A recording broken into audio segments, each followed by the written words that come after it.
This is messed up to do all this together, but So, whatever. Phil, does this say watch and Upside down, complain right? on it? It's upside down. Yeah. It says Acid Bunny.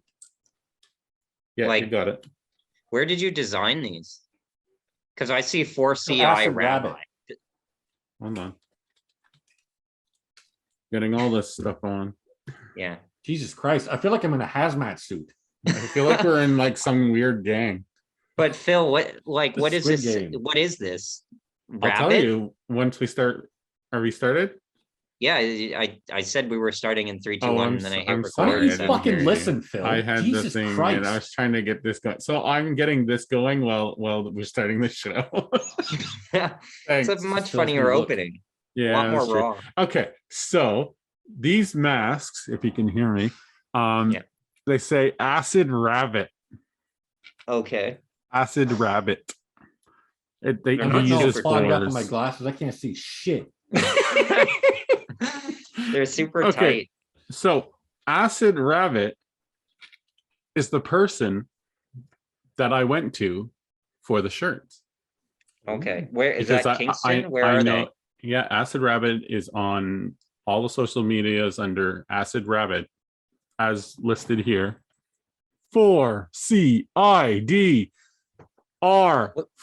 4CIDR4BBIT. Yeah, that's a good Forcid? job. Like, what's Fucking for- doing the oh, whole it's thing backwards acid. on your face. Is it reversed? No, it's fine. It On was mine- fucking no, but you were reading it. You were like RABBIT. Shut Little up. kids are Every gonna watch time I this and think you laugh, don't know it how the fogs fuck up to the spell. glasses. Yeah. And I don't even think my mic's picking up like half the time. So everybody, welcome. Yeah. What the fuck am To I this wearing this for in my own fucking house? Fuck Christmas fun podcast of Mhm. Hour of this. Sour. What the fuck? Mhm. Almost knock one of my fucking headphones Is this our off. 6th episode or only our 5th? This would be number 5. 5. Yeah. Oh fuck! I actually knew it. That's impressive. Yeah. You know, it's possible for us to be nominated for an Emmy next year. Oh, okay. You set that up. I don't I think know it'll go I'll get through, it. but I know If I'll I- get it if for I ever my think we good get job to with the fucking quality- accents. Canadian Like, stuff can go through Emmys. I guess so. Yeah. Yeah. Well, yeah, because it's Oh, internet. what's the Emmys are like Canadian technically Emmys? international, like Oscars. What are the Oscars are Canadian the Emmys? American They're Movie called Awards, but- Junos. Junos. There's what. Yeah, Juno. We'll They're get a actually Juno. not called Junos anymore. They're called Canadian Screen Awards. Oh, is this because Oh. of Aboriginal stuff? No, they just Juno, like, renamed it against because that? they used to be called Genies. The Junos are the musical So category. just so the Oh. people out there know, I got all this stuff just for fun at, at a dollar store just to do this on the show. I hope you guys enjoyed Wait, it. this was at a dollar store? You said you went to Acid Rabbit and you No, made no, this. I meant these Okay, yeah, yeah. trinkets. Yeah. Yeah. I had Acid Rabbit make me the shirts through a Mhm. provider. And so we got these shirts with our logos on it, watchingcomplain.com. That's whack. Check it out. It's totally whack. Yeah, you're right. Whack Oh, sluts. nice. Yeah. Mhm. So now we can just wear them out in the town, and hopefully someone will ask us what the hell does that mean, or they'll go watch and complain. I gotta check that out. I gotta talk while I can see how my hair is looking. Because So go to your family gatherings wearing the shirts, because maybe they'll get interested in our. How much did the Awful- how much awful did podcast. Nobody in Oscars- my family, nobody in my family ever wants to listen to me talk about fucking movies. or There's anything a in reason I general? moved to Kingston and nobody else in my family. What was the your rest of my question, family is 3.5 hours away. For me, it's like I asked so many people. I told you guys, I asked so many people to like, oh, I want to do a podcast, and they're like, oh, I do a podcast. It's like, but I want to be seen on camera, and people are like, nope, not going that far. That was the one thing that Phil brought to this, and I was like, I don't want to be fucking. And he was just asking me when you were out. Yeah. He says, hey, have you seen our videos? I'm like, dude, from fucking day one, I told you that I will not watch the episodes because I don't. You think I want to see myself looking like this? Look how I look like right now. I look like I a was- cracked Santa Claus. I I, was don't like, want to Rob- look at myself like I was this. like, Rob, I put in a lot of effort in the last 2 episodes. Please Don't watch care. them. nope. Mhm. Well, what's her name's gonna watch, and that's all that matters. Yeah, Diane, what's her name? Yeah, Diane. Diane's Diane's gonna probably be turned hates on by me. my fucking sweet Mr. Monopoly man mustache. so nobody knows who she is. Diane right? probably hates me because I keep forgetting her name. Keep on We, calling her the wrong name. We need to have her on the show because I feel like we have a trio going here, but we're just missing like a fourth element. Like we need a fourth person, and that's what's going to take us to the next level. It'll end up being a picture of root beer jugs. Because Diane doesn't actually Is that like exist. a nickname for somebody? For we're going to get into this again. Kat Dennings. Root beer jug. You have to explain what root beer jugs means, though. You have to watch our previous content He means, to find he out. means to be very objectifying. That's what he means. It is objectifying, Will. You fucking, or what's your name again? Phil, you sexist? Phil and Will is close. Take me seriously. And, yeah, take me seriously in those goggles. You'll get canceled. So what should we talk about attempts next? To turn this into a feminist podcast get slayed at every turn. No. Oh, that's because since the beginning. It's because you guys aren't woke enough. That's why. No, yeah, you're not woke, Will or Phil. Oh Keep on saying Will. Stop. You're not woke, Phil. Unwoke bastard. Shut up, Bill. Okay, so no. Ever since the beginning, Rob and I have always like done the jokes, but we are totally like as opposed to who else? Pride and everything. We're totally, well, yeah, like, I know. I am not going to apologize, and I'm sure I love women. I can be canceled, and I will be canceled, and all this stuff. But I'm not going to apologize for the fact that I find shapely women very attractive. I'm sorry. No, there's nothing wrong with it, but I feel like it's something in this world today that you've got to apologize if you find someone attractive. Sorry, too fucking bad. I do not like Kat Dennings as an actress, but she has a fantastic body. She has a very big chest and very wide hips, and that's what my wife looks like. That's the type of women I like. So I'm not going to apologize for that. But that's where the root beer jugs things comes from, is whenever I can refer to a woman that's larger chested or a larger girl, I'm always ready to do it. But I love all women and I respect all women. There's nothing wrong with saying what do you mean bullying? Where does bullying come in? It's like when you call somebody a nickname or something. It's like if I call you Shorty, is that am I bullying you? Not me, no. But I'm just saying, like, root beer jugs is kind of saying that that's all that's good about her. Is that what you mean, or that's the only thing that's worthwhile to talk about? Yeah, but like it's technically it's not a criticism. Technically, the root beer jugs name came from just an inside joke rather than it just being about her boobs. But also, I believe root beer jugs is the name of the sex doll that you found that someone made that looks like her. That's the inside joke that you created. I'm not going to call her root beer jugs, but I'll call the sex doll root beer jugs. Well, that's what. And I will admit that one thing I do want to experience in my life, and I'm sure it's perverted, and we're going to get canceled and woke culture and everything. We're not popular enough to get canceled. The idea of a sex doll. The idea of a sex doll intrigues me, not enough to want to do it and to go buy one, because I'm not paying that much money for that thing. But it is an interesting idea. I got to admit, you know who else thought it was an interesting idea? Who's that? The guy who invented it. You know who else thought sex dolls were an interesting idea? Jeffrey Dahmer. I will say, if we ever get popular and someone buys me one, I would try it. But we should be like those Twitch streamers who have like a wish list. What if it was so you could get it and you get it for free, but it would come after someone else? You know? No, I don't want to use. But what if it had been cleaned out? Everything and all that stuff had been cleaned out, but it's a used one. It's going to come out. That's too weird. What's wrong with that? I get your idea, because like a person that you date is someone who came after dating someone else, being used by someone else, but used by someone else. Conversations like this are like, Christ. you know what I should do? I should just like every time we go down this road, I should just stop the show dead in its tracks and be like, guys, this is not woke. And no one can be mad at me. This is the part of the episode that Phil's wife needs to listen to. My wife came to me after being used by someone else. I didn't say that specifically, did I? Oh, you fucking said that. No, fucking replay it. That's exactly what you fucking said. No, I said someone who is I said generally. I said it generally in a used by someone else. But that was the idea you were getting across. Genuinely used by someone else. Well, maybe the idea. Genuine. Somebody that's who the cares. idea you were getting across. It's like if that thing was used by someone else, not the woman I'm talking about. If the doll was used by someone else, would you be comfortable using it yourself? As long as it was cleaned out, absolutely. You think? Yeah, I would. I mean, I don't know. I can't speak for you guys, but I for me, couldn't. absolutely. No, I No, couldn't. never. I'd have to get a new me one. in a million years. No, I'd be okay with it. All right, Will. What's the next topic? So the next topic, which I find For our funny movie- because it's for our before movie this is your list podcast. and your show. Before we We're talking go about on, 8-Bit Christmas. can I just say that I'm very thankful to Acid Rabbit because Yes, thanks. he helped us get these, and it's upside down. And No, I was, but then you started talking. See, and he's an awesome guy. And if there's anyone in Kingston that needs to be hooked up with shirts or he does custom work. And where is he located? Here in Kingston. Yeah, okay, but where in Kingston, Phil? Kingston's a large area. It's Phil. it's a population. He's got a studio on Princess Street downtown, near the Shoppers Princess Drug Street Mart. goes on though for like. I just said near the Shoppers Drug Mart, Princess and Division. Do you think he can tattoo a sex doll? That's the real question. Oh, I think he can do a lot of things. Mm-hmm. But wait, so like near the UPS store? I'm not exactly sure. It was he gave me the address of his studio, but I went to his house. Fucking creep. Hey, this is get nice to know the guy.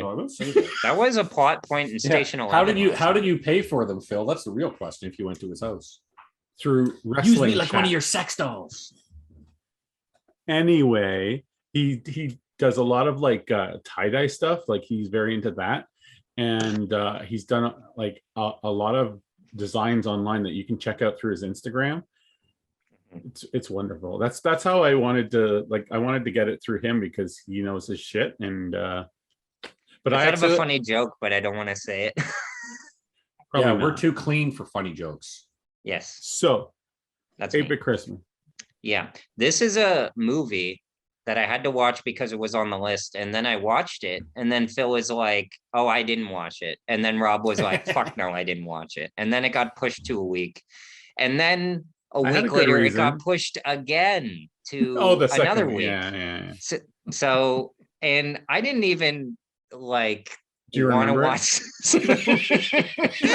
and I was the first one who watched it, and now we're 2 weeks away doing it at the last possible and we almost pushed it again, talking about a movie that is worse than Ron's Gone Wrong. And I literally, unlike Ron's Gone Wrong, it didn't even make the main segment of our show. I literally asked you before we did this, you sure you want to do this? I was already watching 8-Bit Christmas, so I'm like, let's do it. And then it was like 4 days went by, and then you changed it. I would never. I don't know what you're talking about. 8-Bit Christmas is basically a different version of what's that other one with it's a ripoff of A Christmas Story. Thank you. Yes. Mm-hmm. Yep. Based on a book that nobody read that got optioned so the guy could write the screenplay, made by New Line Cinema.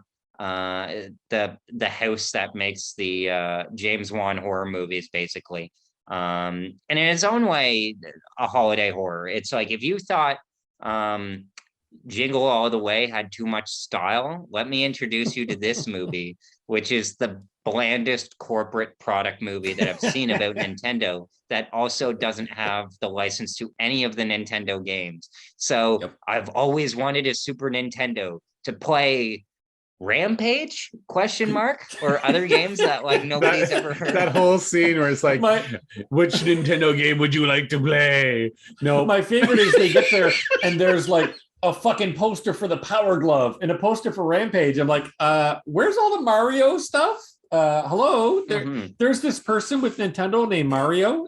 How come we don't see Mario anywhere? Mm-hmm. Let me adjust this so it looks like I'm drinking out of the base of the tree. Also, my favorite part of this, and I will say one part that had me giggling, is the kid that is very allergic to SpaghettiOs. And so they have him projectile vomiting SpaghettiOs on the bus. That shit made me laugh. Any sort of projectile vomit shit, that shit makes me laugh. To me, there's a whole subsection. My mom has the same thing where it's like, I don't need to see anybody vomit on screen ever. But this was good.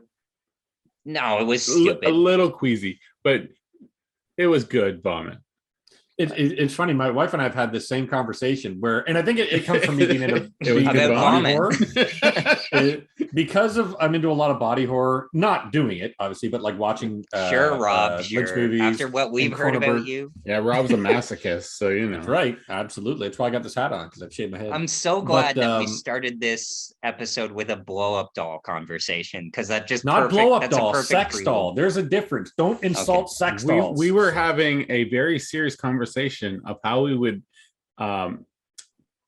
fuck a sex doll. Share a sex doll. You didn't help me there, Rob. You didn't help me at all. But isn't that what we were talking about? The problem with you guys just don't want to. You want to lead people and beat around the bush with people. You don't want to be honest and say, "Here's exactly what we're talking about." We're talking about fucking a sex doll. Oh, I'll be like straight up, 100%. I'll be straight up with a sex doll. That I haven't. What part of that sex doll am I going to be straight up? You know what I'm saying? But no, vomit on movies, I've never had a problem with it. The only thing about movies or any TV show or movie that I don't like is like, remember Nip Tuck? The super realistic surgery stuff, that stuff fucking weirds me out. I cannot watch that. Oh, my wife loved it. Along with like Karen, my wife fucking loves it too. Pimple crushers and all that. Nope. Yeah, that shit. Nope. MD. Can't watch that. Yeah. I can watch fucking vomit and ripping fucking zombies tearing people apart till I'm blue in the face. Yeah. Well, I feel that the ripping apart and the zombies thing, like that's different. But vomit is always seen as comedy, but it's never like they call the shots on vomit way too far in advance in every movie. Like, oh no, I'm gonna throw up. The only time that gag has been funny that I have seen is in I Love You Man, when Jon Favreau and Paul Rudd are having that competitive drinking thing, and it comes suddenly out of nowhere, and it like actually serves to raise the stakes. You're like, oh my God. Like that to me is the only time I've seen vomit be funny in a movie, or in Scary Movie 3 when they're making fun of 8 Mile and he goes to throw up like B-Rabbit does in 8 Mile, but he goes into a stall that's like occupied, but you don't see it until they do the reverse POV. That to one me of the funniest the only two vomit scenes I've ever seen is in a British television show called The In-Betweeners.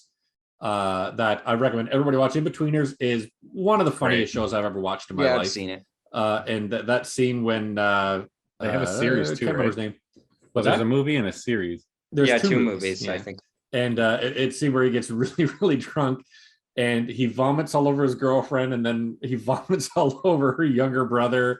He vomits in that part. That was very fucking funny. And I love the sound effect that they use for him vomiting in that. But it always use, it's like the Wilhelm scream. They always use the same effect. That's what for me In-Betweeners. That's what In-Betweeners sticks out for me. That the stupid sound effect that they used. That's no sound that anybody would make when they're vomiting, but it was comical. It's very funny. Mm-hmm. But yeah, 8-Bit Christmas. The only good part of it was a kid spaghetti projectile vomiting SpaghettiOs that made me laugh. Every other part of it was Will hit it on the fucking head. Felt very generic, designed by committee. No one had any interest in making this movie, but everybody felt like, here's a paycheck. Yeah. Here's something we can do that can make money. I'll tell you one thing that pays off, and it's the one thing the director is good at, because I liked the previous movie he did.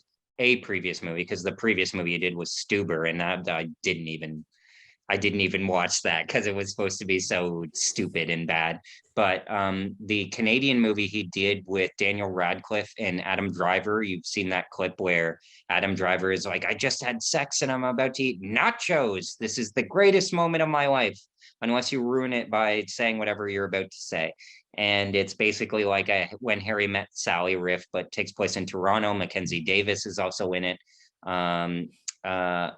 What's her name? Zoe Kazan is also in it. So I like that movie. It was like very romantic. So the heart of this movie, which is also kind of bizarre, they messed up in one way, but the payoff to this movie of the entire time the dad's been working on, wood cutting, and it's like a gag and you don't notice it. And in the end, he was building a treehouse. That to me was very well done. It was heartwarming to me. That worked for me. That was the one thing about the movie that worked. So the emotional payoff was solid. It's just unlike A Christmas Story, which isn't even that great of a movie, but every single episode of it is inspired or distinct or informed by its setting, or really is kind of fearless in its direction. And this one felt so carbon copy, like the whole when he races to get his retainer, certain things that you can see coming a mile away that like they'll make a mistake, like him not paying attention to his sister. It's like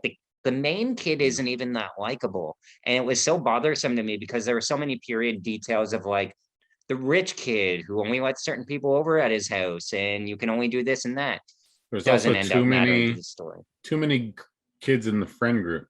Or the girl or the point? girl boots thing. I had to go to school one day and wear girl boots. And when water got splashed on them, the paint that my mom had that it turned on, it wore it off, and it was the most mortifying thing. But it doesn't really mean a whole lot. Or the King of the Hill section, which they call it King of the Mountain or something, which is stupid. Like it doesn't, like this is a video game based movie, and they're in Halo, they call it King of the Hill along with every other shooter game, but they call it King of the Mountain here. Like, was this written by robots? Like what that, and that doesn't end up mattering to the story. Like, why not set an action sequence of like they're all fighting like it's King of the Hill, except over a Super Nintendo? So like parts of that, it's just it wasn't funny at all.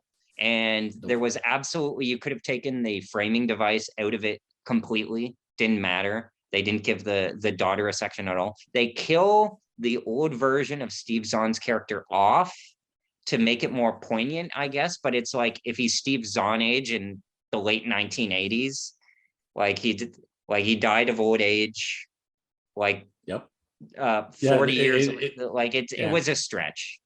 It also, to me, it would have had more. There would have been more emotional baggage if this was something that he shared or she shared with her grandfather and her father. You know what I mean? But oh no, let's share it with his ghost. And oh, grandpa's always here. I'm like, no, that's dumb. Like, not that it's dumb, but to me, there would have been more emotional weight if Steve Zahn had been there too. That it's we reuniting. Yeah, like we, because that's what Christmas is about. Exactly. Family is what it's all about. Like, it felt like a missed opportunity, but at the same time, I was like, well, where it's almost like when you can see Disney executives watching a movie going, we can make that a toy, we can make that a toy, we can make that a toy. This is how it felt with this movie. No, that doesn't follow the frame. The type of framing device that we should hear. No, that antagonist doesn't make sense. Let's pull him up. Like, it felt like it was exactly like you said. It was a screenplay written by a machine. Even though it's based on like a book, but you can tell that it was like, oh, they optioned the rights to this movie before the book was even made, and they made the book. So it's similar to Ready Player One, where it's like before it's even made, there's a movie deal, so it's kind of written like a movie. Then it was just, and it surprised me that this wasn't like a straight to HBO Max. This was like a before the pandemic Warner Brothers commissioned New Line to do this, and it was like a studio quality movie that's just not very great. The kid doesn't even, like, the thing that bothers me is that the kid does. There are a couple of things. Number one, like, okay, I was trying to think, okay, is Steve Zahn supposed to be essentially like my dad's age? Because my dad's really old comparatively. My dad was born in the 50s, which I guess Steve Zahn's character is supposed to be, and my dad's still alive, so I thought it was weird that he's dead by the end of the movie. So I was just trying to think of like, and I have this problem seriously now of like, when there are dad characters on screen, like bringing up Ron's Gone Wrong, I like that the dad sold stuff online and was kind of with it with technology. And the problem I had with Mitchell's and the Machines is that it takes place in 2021, and the dad would be essentially the age that like Robb is now, but not good with technology. Meanwhile, Robb, we're using all of your equipment to run this podcast. So him essentially like being the age that Robb is, but essentially having the modern technological know-how that Robb's father would have makes no sense. So it was kind of like, but it felt like that character, like Steve Zahn's character, makes sense if he's 50 years old in 1980. You know what I mean? Like, that makes sense. But not if he's if he's like if he's like, mid 40s, early 40s, he'd be a hippie, wouldn't he? Yeah, like, well, 16. Did they say that he died of old age? it's not even, it's just It's not even said. touched. So it could be anything, really. He could have a heart attack. It was But enough. it's It was still enough stupid. that it's like, it made me annoyed that it's like, I don't know. It's Maybe it the was same thing COVID. with Hawkeye, where it's like, it was an afterthought. It just wasn't a detail that they wanted to go into. What'd you say? No one was wearing masks. It could have been COVID. What the funny thing that I thought was, there were a couple of things that bothered me because it was too broad about the story it was telling. Same thing with Ron's Gone Wrong, and same thing with Hawkeye. It's like it wants to be vaguely right about anything rather than nail down a specific tone or anything. So a couple of things bothered me. Number one, that the mother had no plot, when we all know when it comes to Christmas, at least growing up, that our mothers like are the heart and soul of Christmas. Like, they're the only ones communicating with other families. They're the only ones, not the only ones, but buying all the gifts, unless they have to. And then for the big ticket items, you go to the dad for, or something. I think that's changing more so now. But this is supposed to be a movie that's talking about the fucking 80s. Yeah, about the past, right? Yeah. Where it's like, I don't know what the mom does, but the dad's like makes woodworking or some stuff. Like, it doesn't actually have any interest in the inner lives of its characters. A teacher. Yeah, mother's a teacher. That's it. Yeah. Yeah, the teachers also don't have much of a plot line in this. Like, it spends no amount of time on anybody that you don't like. You feel like you're watching the movie, which is funny because you're like, even, I don't know, like Neil Patrick Harris to me, who's the main character, I didn't even feel like I really got to know him. Like, it's just like a sequence of events. And then the whole thing being like, I like the moral of like, well, I worked for it, because as somebody who got a PlayStation 2 for Christmas and it was super rewarding, it was far more rewarding to work and buy my PlayStation 3. But like, that's not the story they decide to tell, even though he works with, like, it wasn't until 3/4 of the way through the movie of like, oh, this selling candy bars, or which is what I did, or selling subscriptions or whatever the heck they were selling. I don't even remember. I'm like, oh, they're sticking with this plot. Like, this is going to be the main plot. But I do like though how they can't sell candy bars and they can't sell cookies, because that's what Boy Scouts and Girl Scouts do. They've got to sell fucking wreaths.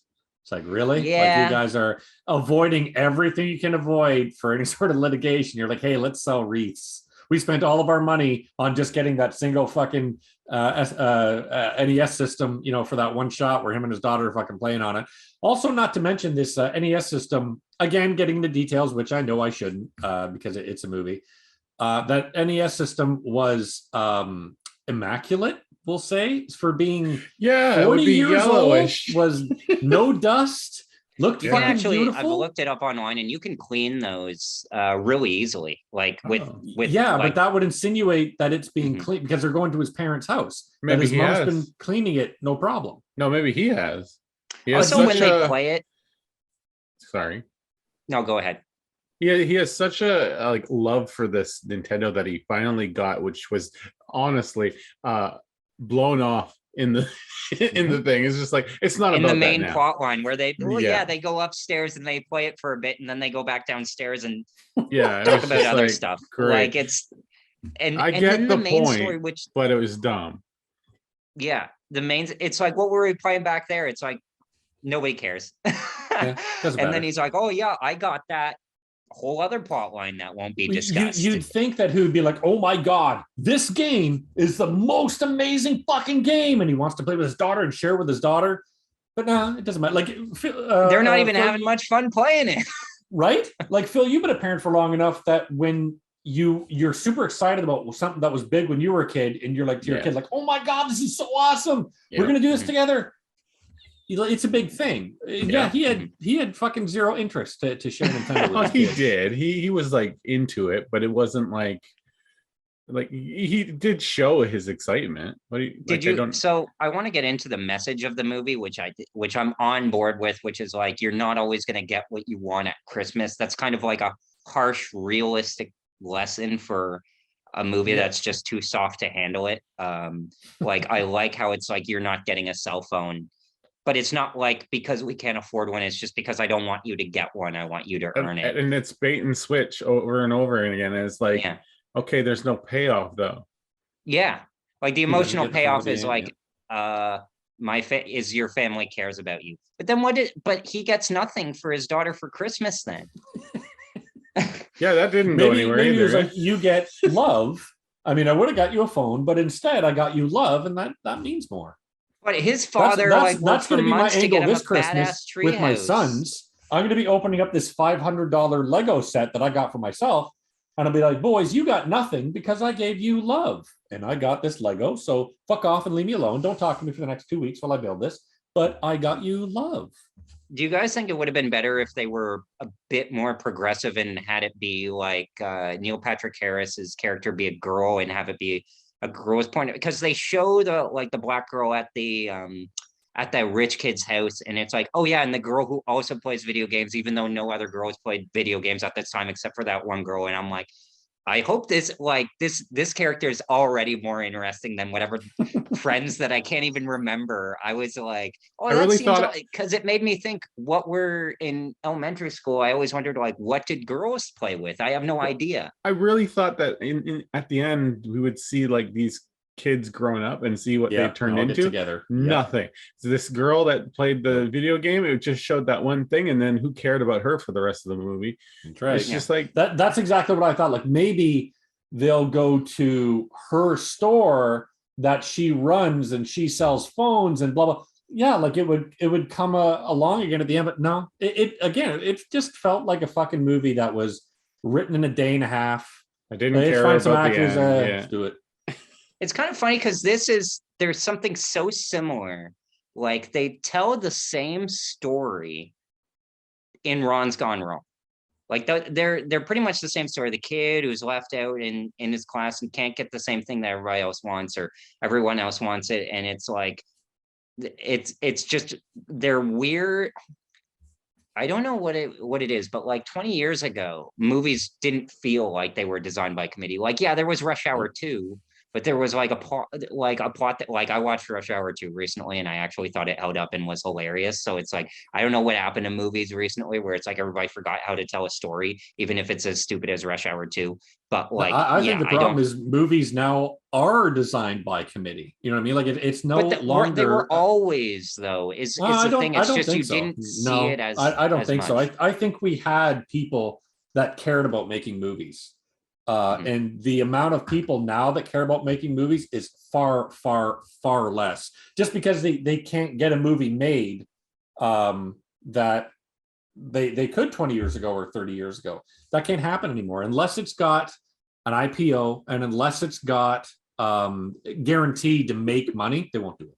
I don't think it's about less people. I think it's just we're flooded with more people who can get the money from Netflix or whatever just to make whatever and hope that it gets more views than other things. These are pretty good hats because my fucking head is hot. Yeah, it got really warm. I'm thinking at the end we put on all of our stuff, that way we can use it. Like, make sure we do that for the thumbnail. We are at the half-hour point, which means it is time for Rob to get into his top 10 list, and you have about, what was it, like 5 minutes per or 3 minutes per? All right, well, I'm going to go really quickly through them because the majority of mine are, a good chunk of them are Christmas movies, a good chunk of them aren't. They're movies that I like to watch at Christmas or take place in a like winter, and there's an important scene or important element of the story that has winter to do with it, and it just reminds me of Christmas. First movie is an Edward Zwick movie called Glory, which is about what's it called? Oh, Glory. Glory. Yeah, it's about when black people were allowed to start joining the Civil War.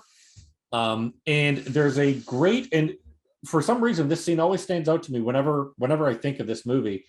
It's when Matthew Broderick's character, he's a captain, a friend of his who's a friend of the family, who's a black guy. He effectively wants to join, but he's like, people just dismiss him and they're very racist towards him because it's a very racist time in history.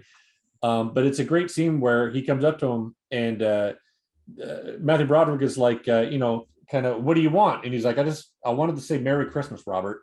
Is his name, and he's like, Merry Christmas, he says back to his friend, and it's such a fucking great scene. It's a fantastically good movie, but that one scene Rob, always reminds me of I Christmas. was just gonna interrupt and say, what does he say? Merry Christmas? That's You know what that he movie was says. released at Christmas, eh? Glory was December yeah, 16th, 89. and it was I know it was I believe Denzel Washington's first Oscar win. Yeah. But wonderful movie. If you've never seen it, it's a wonderful, wonderful movie. Very long and got some hard scenes in it, but a great movie. Mm-hmm. Yeah. Number 9, I think, Will, you had it in yours, and Phil, you had it yours as well. It's a Wonderful Life. It's a Wonderful Life. Just it feels like you have to watch it at Christmas because it's just kind of. I feel like your parents grew up watching this movie at Christmas, and it's just something that got passed down to you to watch at Christmas time. Do you think it's possible to remake it? Oh yeah. I don't know. I still need to rewatch I think if you remade it, you'd make it fucking too schmaltzy because it's like the West Side Story question where the original is perfect, so why? But it's also I feel like you'd fuck up the schmaltz with it. Like like the great comparison, Hobbit and Lord of the Rings. Lord of the Rings has just enough emotion to it, whereas the Hobbit goes so fucking overboard that you're like, Jesus Christ, someone fucking shoot me. You know what I mean? Like the love story between Keely and fucking whoever, Lost's character Kate. It's so unnecessary and bloated and stupid. Whereas the parts with Arwen and Aragorn in the first one speed by pretty quickly. Like they're there. There's love, and move on. Even though I originally didn't, you guys originally watch all of those at Christmas, the Hobbit and stuff. Not me. No, Lord of the Rings. One of them came in at Christmas. They were all released at Christmas. All 6 of them. I didn't watch them at Christmas though. I just remember because it was part of our Christmas party, and when I worked at Cineplex. Yeah, but for me, by the way, sorry, go on. I wanted to say about It's a Wonderful Life. I was considering getting it because it's $10. I found it $10 in a special box at Shoppers Drug Mart on Blu-ray, and I wondered, would it be worth getting? It's probably like not remastered. It's probably it's a 4K. No, it's just a Blu-ray. So just and I wondered if the color version came with it because I've seen the black and white, which is I like it and it adds to the movie, but I'd also like to see the color version because there is one. But those Ted Turner colorized ones, they look very strange. Like he remade a bunch of Three Stooges stuff. I was really dating myself. Ted Turner redid a bunch of Three Stooges stuff in color, and it looks wrong. Like when you watch it, like the greens are way too green. The skin color is very pink.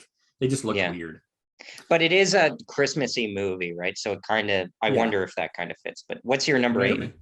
Number 8 is Mickey's Christmas Carol, which is ever since I've been a kid, has been a movie that we always watch Christmas. It's only like 22 minutes long. It's a very, very quick little cartoon, but my boys love watching it. I love watching it. When I was a kid, I had a little, just to date myself, and because everybody already knows I'm from the 1800s, I had this little thing that you would put little video cassettes in, and you would hand crank it, and you could fucking put your head in to watch the thing. Yeah, I had one of those for Disney, and I had Mickey's Christmas Carol, a little cartridge for Mickey's Christmas Carol on it that I would watch.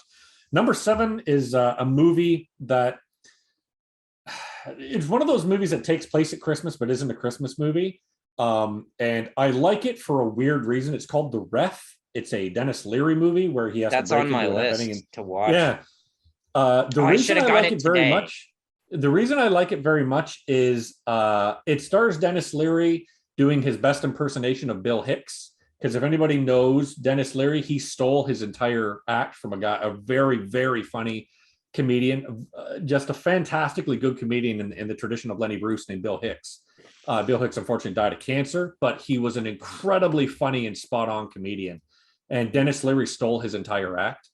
So much so that I loved Janine. I always call her Janine Gorilla Fellatio, but Janine Garofalo at Dennis Leary's roast, she did not appear at it because she showed up with a pack of cigarettes, threw it at Dennis Leary, and said, "Hey, here's something else that you stole from fucking Bill too."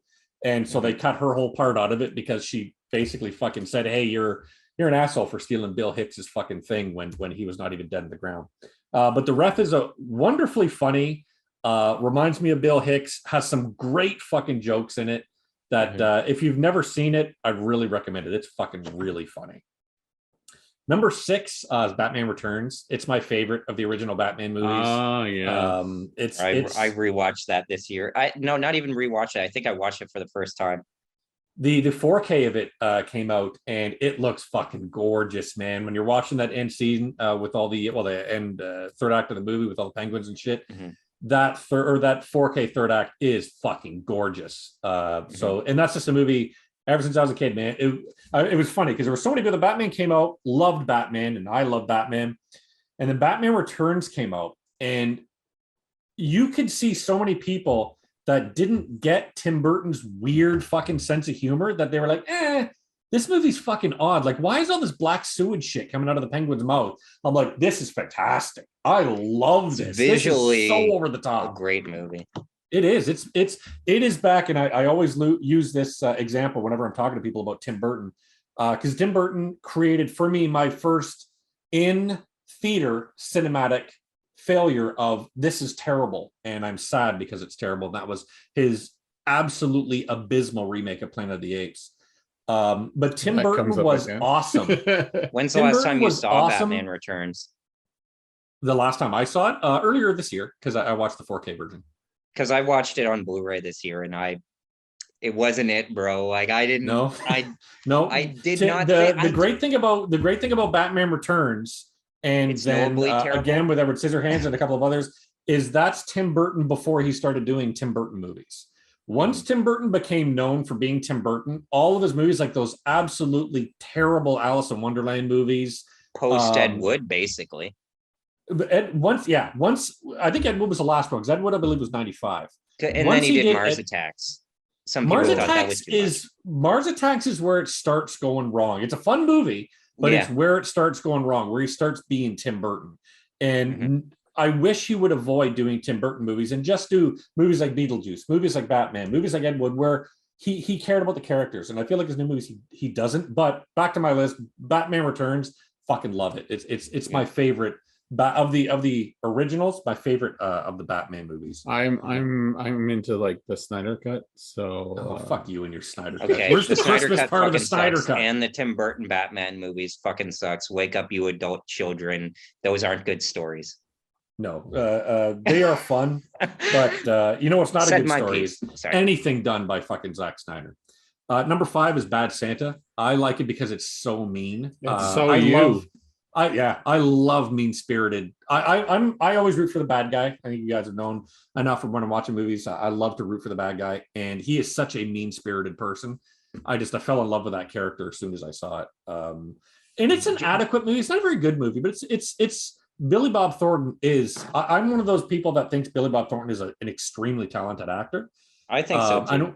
Yeah, a lot of people don't, and I don't know why. But I mean, all you need to do is watch he's an Sling Blade. Asshole. Need to do is watch fucking Sling Blade to see how good an actor that guy is. But absolutely love Bad Santa. It's so mean-spirited. Bad Santa has good writers. Like it does. Glenn Ficarra and John Requa, they did Crazy Stupid Love with Dan Fogler. They did. They have their interesting twistiness to it, and then Terry Zwigoff, who a lot of people like for what was that first Daniel Close? He did, I believe, didn't Ghost Terry World, do Ghost World? Yeah, which I didn't like, but he gets that. I enjoyed Ghost World. It was interesting. Can't say it was good. The worst part of it was Thora Birch, but it was definitely original, which I liked. Can I ask you this? I know we're on Christmas, but is Art School Confidential any good? I don't think I've ever seen Art School Confidential. Okay, that's a Terry Zwigoff movie. Yeah. Okay. No, I think I know I've seen that. Ghost World. There's another movie Terry Zwigoff made. Fuck, and I can't remember what it is.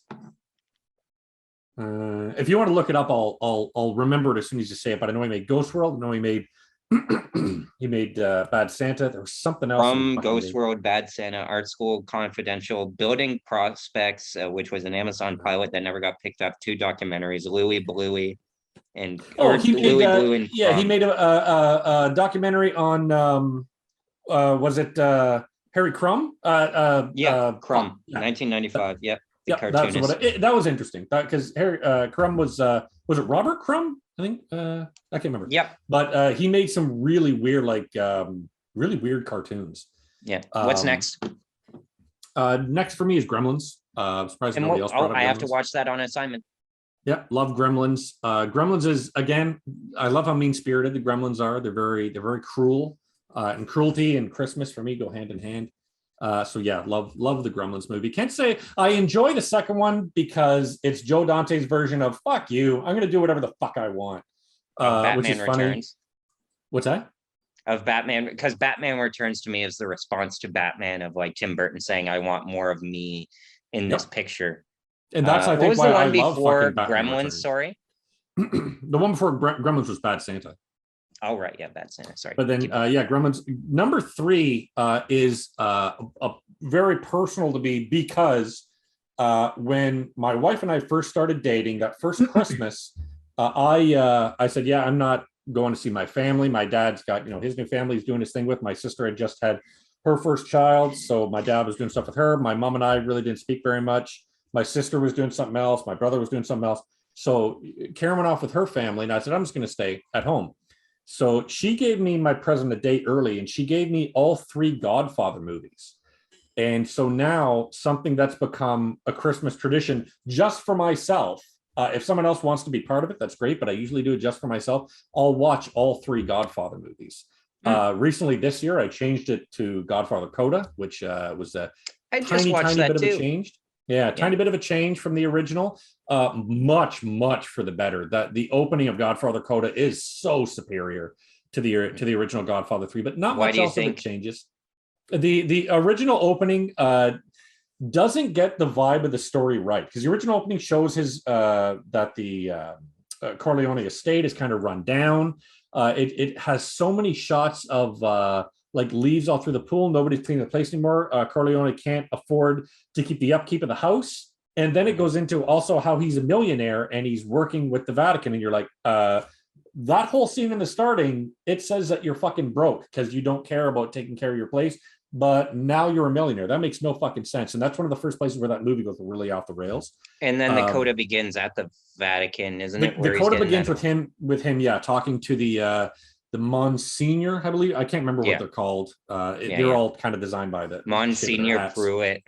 Right. But yeah, so Godfather 1 to 3, that's my number 3. Number 2 is a movie that not a lot of people have heard of. It's a Swedish movie from the 90s. It's called Let the Right One In. And it all kind of takes place around Christmas, like in the snow. And I know there's a lot of snow over in Sweden anyway. But it's a wonderful movie about a little boy who's bullied, and he meets a girl, but she turns out to not really be a girl. She's a vampire, as the story continues, she turns a vampire. But the story has a quick shot, and it was my favorite part of the movie, where he looks over when this girl is getting dressed, and he sees that it looks like she's been castrated. So maybe she's a girl, maybe she was a boy who was castrated hundreds of years ago. You don't really know. And she says, I'm not a girl.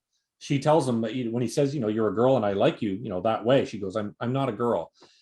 And it's a fantastic romantic story about this kid who's about 13, 14 years old, discovering an attraction for a girl that might not be a girl. That's actually a vampire that's hundreds of years old, done the way that Twilight wishes it could fucking do. Because Twilight's a story about a creepy pedophile. This one is a very, very romantic story about a kid discovering, how he feels about a girl. Does this one have English audio dub? I do not know. The only few times that I've seen it, recently I watch it. I always watch it with subtitles. I'm not a big fan of the audio dub. I'm a big fan. I know. I have to do it that way because like subtitles, it's like reading books. I can't. But I always find like if you can't read the subtitles on time and tell, then why did you? What do you think of? I don't know how much time. What? Like if you can't read them in time, then you can't read. Then the story is not important. If it can't tell the story visually, then it's not strong enough. And that's a great point. That's why you want to know what they say. But that's why I love like the older Akira Kurosawa movies and a lot of Swedish, a lot of Japanese movies, because they're much more visual with their storytelling, and you can read the subtitles and understand from broad strokes of the visuals as to what's going on. Can I ask you then, Rob, what you thought of Let Me In, the Matt Reeves version with Cody Smith McPhee and Chloe Moretz? You know what? It's the only one I've seen. I saw it. It was like if somebody took the original and tried to remake it. They tried. I will say they tried, but they fail because they're not willing to go as far as the original was. I'd really suggest the original instead of Let Me In, because the original, it feels like there is a genuine love between these two characters that's just not there in Let Me In. That's just their outsider. Yeah, number one is one, again, that's very personal to me for a weird reason. I always love to watch number one for about the last, I want to say 5 years, well, maybe 10 years. I always like to find one new person who's never seen it and watch it with them, and it's the Star Wars Holiday Special. You have that? I do, yeah, and it's possibly the worst thing you may have ever seen in your entire life. I've never seen it. It's terrible, and it's like a Neil Breen movie. I love to watch it and watch the other person's reaction to it, because they go from a person watching it goes from incredulity in the starting, because the starting is 12 minutes. Do you have it on VHS or? No, I have it on DVD. I actually got it when I spent, I think, $500 or $600 on collectibles. They're just off screen, but a whole bunch of my collectibles are up there. I spent $500 or $600 on collectibles, and if you spent over like $500, you got a copy of it on fucking DVD, which is of course pirated because it was never put on DVD. Yeah. But it's the first 12 minutes is Wookiees, Chewbacca's family, his wife Nala, his son Itchy, and his father Lumpy, or maybe I have the son and the father mixed around, just talking to each other in Wookiee-ese, like just going "Rrr, rrr, rrr," to each other. And when you watch people watch it, there's no subtitles, nope, and they're just like, what's happening? Isn't it super low quality too? Oh, very low quality. It was recorded off TV at the time. No, but I mean, like the actual production itself. Yeah. Oh yeah. The cockpit, you can tell that Millennium Falcon, you can tell, is office chairs. So they are sitting in leather office chairs. The back behind them looks cardboard. It is a fascinating thing to watch, knowing the billions and billions of dollars that Star Wars has raked in.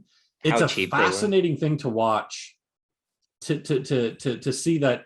Like, also her name is pronounced Princess Leia, when of course her name is Princess Leia. Like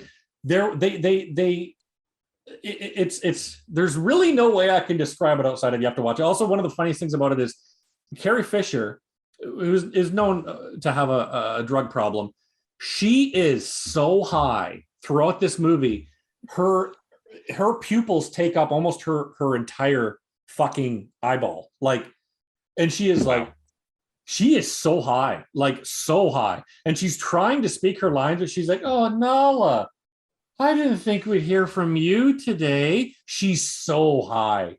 But yeah, my favorite thing about watching it is usually looking over at the other person. I've watched it with Leslie. I've watched it with my wife. My sons have tried to watch it, and about 5 minutes in, they're like, "Nope, this ain't for me." Yeah. And I'm hoping to be able to watch it with a friend of ours, Keith, this Christmas, because it's a fascinating thing to watch and to put somebody else through. That's my favorite part of it. Is it canon? No, one part of it is canon. That's mentioned in Mandalorian is Life Day. So the Wookiees, the whole point of Star Wars Holiday Special is Han Solo is trying to get Chewbacca back to his family for Life Day, because it can't take Christmas. So of course there's the guy in the very first episode of The Mandalorian saying he's trying to get back home for Life Day. But and there's of course the first introduction of Boba Fett is in it. You see Boba Fett for the first time, and it's a terrible cartoon. I can't say enough how bad it is, and I think it's required viewing for everybody. Just see it at least once. Just before Book of Boba Fett. Right, there you go. Just before Book of Boba Fett. It's fascinatingly bad. It's there's few movies like Neil Breen movies, and of course Tommy Wiseau's The Room. These fascinatingly bad movies that you have no idea how this came into existence, because it's like a lightning bolt of complete ineptitude. I wonder what channel it was on when it was first on. It would have had to be like CBS or something like that, right? No idea. Yeah, no idea. But it's terrible. So that's the one movie I love to watch, and watch other people watch the other person watching it with me, because it is a fascinating thing. So every Christmas, Robb's likes to torture himself. The masochist that he is. I don't watch just it to see. I watch the other person, and then usually it gets paused, and they'll be like, "Is this the whole thing?" Like, is this the whole thing really for real? Yes. Is it 40 minutes? It's 2 hours. Wow. What? 2 hours long. Yep. It's very that's- bad. And that So was that was on TV for 2 hours. For 2 hours. Yep. It was effectively a variety show. You get to see B. Arthur singing. You get to see Harvey Korman singing. Maybe the next time you guys are over, we'll have to watch it in the movie room so we can have it on a nice big 75-inch screen. We need to do that for something soon. I want to see it just to see Harrison Ford and Mark Hamill not want to be there. Like Mark Hamill, I believe it's just after Mark Hamill's accident. So his hair is down in front of his all over his forehead. What was his accident? He was in a car accident, very bad car accident. That's why Empire Strikes Back starts with him getting his face scratched up because he had bad scarring on the side of his face. And you can really see Harrison Ford trying, and then stop trying. And you can see the Harrison Ford that you used to now where he just does not want to be there, kind of like Bruce Willis, like he doesn't want to be there. You can see the point where, Carrie Fisher begins singing a song about togetherness that's sung to the theme of the Star Wars song, right? The Star Wars, what's word before, like orchestral song. And they're panning through all the different characters. And you can see Harrison Ford literally like looking at his feet and be like, why did I agree to do this? Like you can see that look on his fucking face. I would love to be working on the set of that one. Imagine how I don't much think cocaine. anybody else was. They could have used the help. Hopefully the Guardians of the Galaxy special next year holiday special won't be as bad. It would be fun to watch that with you guys, especially if it'd be your first time watching it. It's a fascinating mistake in Star Wars history. Well, what's our time? We have 7 minutes left, 6 minutes, 40 seconds, because you said we were at the half-hour mark. I started counting again from there because I was way off. Yeah, I have 52 minutes, but I think I'm off by like 2 minutes. Yeah, you're off by a minute and a half. Minute and a half. God damn it. So what can you guys bring up for the last I think little bit? everybody, the movie that won the Palme d'Or at the Cannes Film Festival this year was a movie that I had no expectation for. I watched it only because it won the Palme d'Or, and there have been some movies that were good that won the Palme d'Or. I had no idea what to expect from it, and it blew me the fuck away. I think it might be it is absolutely one of my favorite movies of this year. It's called Titane. It's a French movie. The only thing I will say about it is about a girl who gets a titanium plate put into her head excuse me, because of an accident that she's in when she's very young. And then she proceeds to have sex with a car. Not once, but twice. Yeah, I've heard, something about that. And then she pretends to be a boy who belongs to, who's been missing for 7 years. And then she reunites with the father, who is a fire captain who's taking steroids. And that's as much as I'll give away about the movie. For me, I was looking at my list of so far, and we'll get into it like in the next week or two. But my number one, I kind of hope it changes because it's too, I wouldn't even call it avant-garde. It's kind of safe avant-garde, is Bo Burnham's Inside, which is a comedy special. I probably enjoyed that purely as somebody who's watched him since he got famous on YouTube. And going from there, I find it genuinely funny, but I find he tells jokes like there's no setup to them. It's like, here's a joke, on to the next joke, on to the next joke. But he's also a decent like photographer. Gets some pretty stunning images. The entire thing is inside all done by himself in that one room, eh? Yeah. So that I'd recommend watching it because everybody, or at least has access to Netflix. So watch Bo Burnham's Inside on Netflix would be my last pitch. How about you, Phil? Speaking of Netflix, I've been really into Seinfeld again.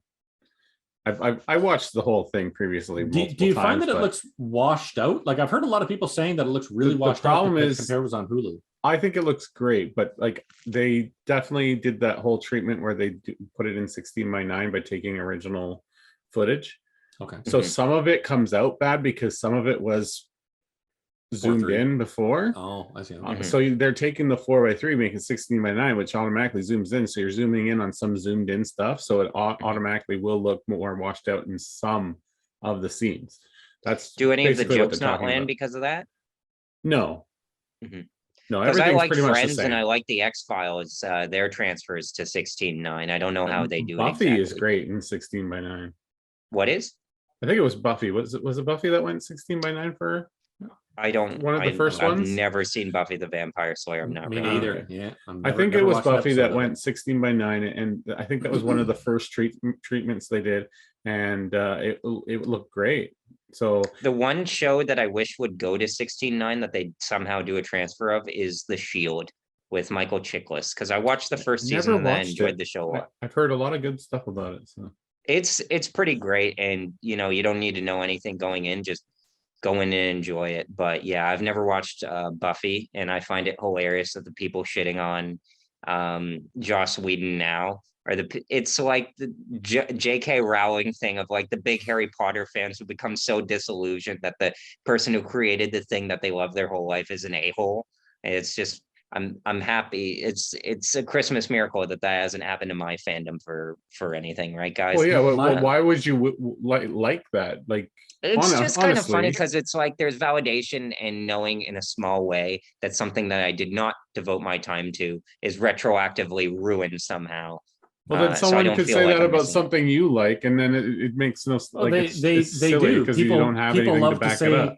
People love to say that George Lucas is the fucking worst thing. These prequels are fucking terrible. Meanwhile, these assholes have spent their entire fucking lives following Star Wars and doing everything Star Wars. George Lucas ruined my childhood. It's like, you're an idiot. You know what I mean? Just because a guy makes a movie that you disagree with, I hate fucking George Lucas.